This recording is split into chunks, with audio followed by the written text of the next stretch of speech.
जी नमस्कार। यह वीडियो मेरा सहारा इंडिया के लिए है। सहारा इंडिया के जितने भी निवेशक हैं और जितने भी कार्यकर्ता हैं या जितने भी आंदोलनकारी हैं, जितने भी यूट्यूबर हैं, प्लीज़ निश्चित रूप से देखें, सुने कि मैं कहने क्या जा रहा हूँ। आजकल एक ट्रेंड चला हुआ है कि भुगतान नहीं तो मतदान नहीं। बढ़िया बात है, हम भी इसके समर्थक हैं और हम कोई मोदी सरकार के प्रचारक नहीं हैं, न ही उनके प्रवक्ता हैं, न ही उनके पार्टी के कुछ हैं।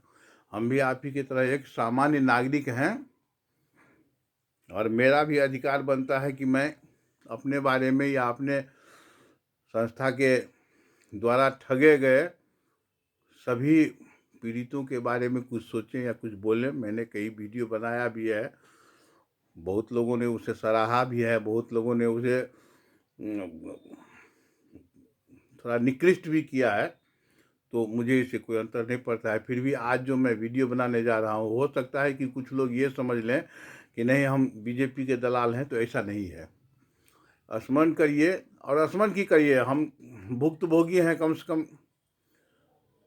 65 वर्ष की अवस्था है और हम भुक्तभोगी हैं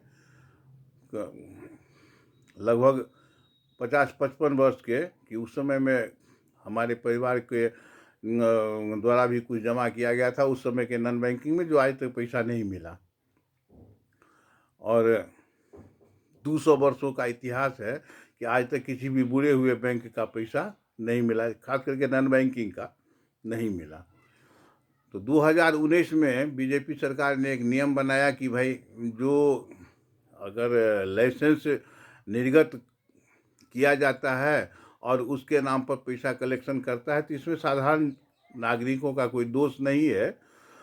दोष है तो उन कर्मचारियों का, दोष है तो उन सरकार का जिन्होंने उन्हें अप्रूवल दिया और उनकी देखरेख सही समय पर नहीं करने के कारण मनमाना ढंग से कलेक्शन लिया और मनमाना ढंग से यूज किया। उसका जो कुछ नियम शर्त होता है, जो आवश्यक नहीं, ऐसे नहीं ऐसे आपको करना ही पड़ेगा, उतना तो करके सभी कंपनी शुरू में अपना साख जमा लेता है और फिर बाद में ऐसे ही धोखा देता है। बाकी सभी नॉन बैंकिंगों में तो किसी में 1000 करोड़, किसी में 500 करोड़। उस समय में तो 500 करोड़ 1000 करोड़ भी बहुत अधिक हो जाया करता था, लेकिन आज के समय में 35-36 लाख करोड़ का घपला होना एक ईश्वर की कृपा है कि इतने लोगों का भाग्य खराब नहीं हो सकता है। लेकिन एक पापी ने सबको बेवकूफ़ बनाया, सबको ठगा, सरकार से लेकर कोर्ट कचहरी तक को बेवकूफ़ बनाया, लेकिन कोई समझने वाले नहीं हैं। यहाँ सबको अपने अपने हाल पर जीना पड़ता है, अपने अपने हाल पर मरना पड़ता है। असल में वीडियो बनाने का सबसे मुख्य उद्देश्य ये है कि जो भी कह रहे हैं कि मतदान नहीं, तो मैं उनसे निवेदन करूंगा कि भैया निश्चित रूप से मतदान, आपको सौगंध है कि मतदान तो निश्चित कीजिएगा, भले ही मोदी सरकार के विरोध ही कीजिएगा, लेकिन मतदान अवश्य कीजिएगा, ताकि मोदी सरकार को समझ में आ जाए कि मास का वैल्यू क्या है।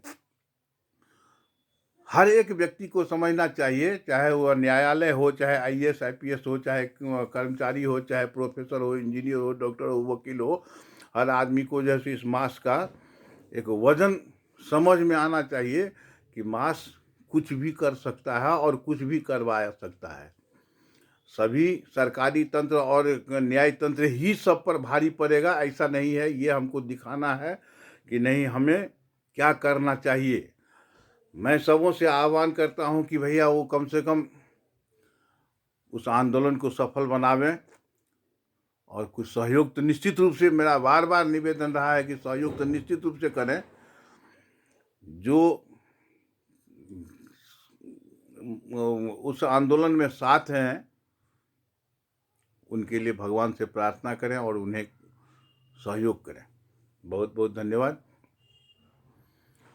तो मोदी सरकार के विरुद्ध ही क्यों नहीं आप जैसे मतदान कीजिए, लेकिन मतदान करना मेरा आग्रह है, दुराग्रह है, निवेदन है, आदेश कह लीजिए, कुछ भी कह लीजिए।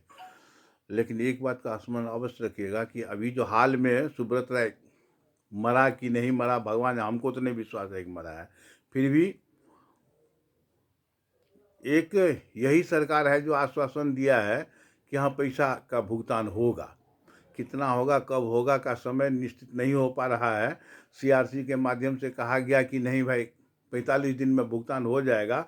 कुछ को तो हुआ, लेकिन आरंभ ही हुआ था कि तब तक फिर जैसे घटना घट गई कि सुब्रत राय के मरने का समाचार आ गया और कानूनी दौपेच में थोड़ा मामला लसक गया कि अब किसके नाम से ट्रांसफ़र हो, कौन ज़मीन बेचे, कौन संपत्ति बेचे, कौन क्या करे। यह एक अनुसंधान का विषय बन गया है। अब मुझे लगता है कि यह इलेक्शन के बाद ही कुछ होगा, और अगर मोदी सरकार जीत गई तब तो गारंटी मान लीजिए कि इलेक्शन के बाद भुगतान होगा, चाहे उसमें समय 2-4 महीना 6 महीना और लगे, 1 साल और लगे, 2024 में हो या 2025 में हो, भुगतान तो तय है मोदी सरकार के रहने पर।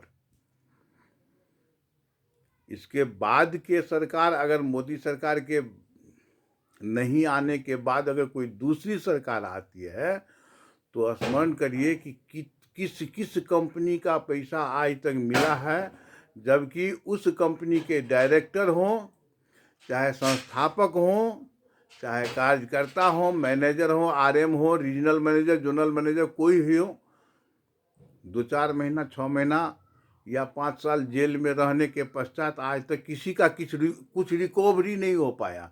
लालू जी का चारा घोटाला हो या चाहे ए राजा का 2G 3G घोटाला हो, चाहे सुरेश कलमाडी, मतलब किसी भी सरकार में किसी भी नेताओं के द्वारा या किसी भी अफसरों के द्वारा अगर कोई घोटाला हो गया तो बदले में उसे जेल मिलता है, रिकवरी संभव नहीं है भाई। अगर ये कोई कह देंगे कि हाँ उससे रिकवरी ले लिया जाएगा, आज तक की ऐसी घटना नहीं घटी है कि उसका रिकवरी हो पाया हो। चाहे जितने भी इस प्रकार के घोटाले हुए हों, किसी भी प्रकार के घोटाले हुए हों, उसका रिकवरी नहीं हुआ है आज तक। हाँ, जेल में गया, चलो भाई तुमने अपराध किया तो तुम्हें जेल में रख करके, तो आज अगर 18 लाख करोड़ रुपया लेकर के सुब्रत राय चला गया या मर गया या उसके बेटा उसका उपभोग कर रहा है, रिकवरी क्या है? रिकवरी नहीं है संभव। और इस रिकवरी को पूरा करने के लिए या इस देनदारी को निष्पादित करने के लिए अगर एक सरकार ने वादा किया है तो इस वादा को दूसरा सरकार पूरा करेगा ही, कोई गारंटी नहीं है। इसलिए मैं आपसे नम्र निवेदन करता हूं कि मोदी के विरुद्ध ही वोट करिए, किंतु वोट करिए ताकि सबों को यह लगने लगे कि नहीं भैया ये जो है सो मास कोई मायने रखता है, मास में कुछ वजन है। जन समूह जब बिगड़ता है तो बड़े से बड़े ताज तख्ता पलट हो जाता है। यह तो स्मरण रहना ही चाहिए, किंतु इस बात की अभी स्मरण रहना चाहिए कि मुझे मेरा पैसा रिकवरी कराने में सहायक कौन है। मैं किसी भी सरकार के पक्ष में या विपक्ष में नहीं हूँ, किंतु एक बात तो निश्चित है कि 2019 के फरवरी में ही यह नियम बना और अभी भी ठीक से लागू नहीं हो पाया, क्योंकि उसका डफली उसका राग, उसका डफली उसका राग, उसका डफली उसका राग, मेरी डफली मेरा राग।